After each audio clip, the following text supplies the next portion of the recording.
Germany is hosting the talks and asked Bainimarama to act as president to highlight how the issue is affecting Pacific Island nations on the front line of global warming.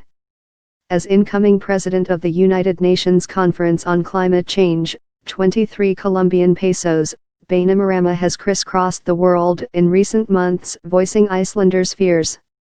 Rising seas, extreme weather events or changes to agriculture, threaten our way of life, and in some cases our very existence, he said.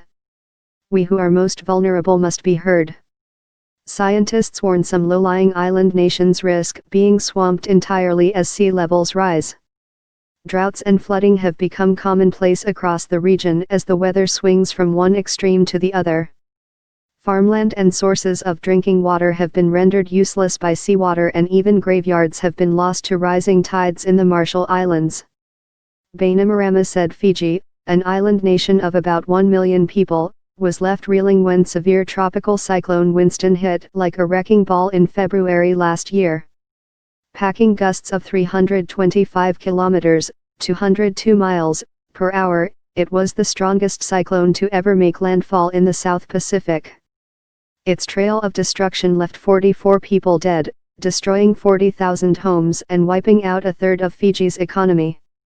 Such supercyclones used to be a once-in-a-decade occurrence, but only a year before Cyclone Pam slammed into neighboring Vanuatu, killing at least 11 people. Bainimarama said Fiji now had to live with the threat that such tempests could flare up out of nowhere, at any time. We are facing a situation in which a single event scoring a direct hit on Fiji could wipe out years of development and set us back for decades, he said. Frighteningly real, he said. The experiences of Fijians and people around the world meant there was no longer room to question the scientific consensus on global warming. This says that man-made climate change is not a hoax, it is frighteningly real, he said. The evidence is global, whether it is the loss of the Arctic ice floes within 4 decades, the loss of cities like Miami in 5 decades, or in the Pacific, the loss of 3 entire nations over a similar period, Kiribati, Tuvalu and the Marshall Islands.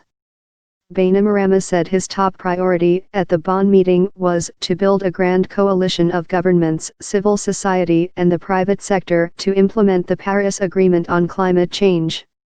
1 year after the Paris Agreement entered into force, we still find ourselves in a situation where we are not doing nearly enough to save hundreds of millions of people from a miserable future, said Eric Solheim.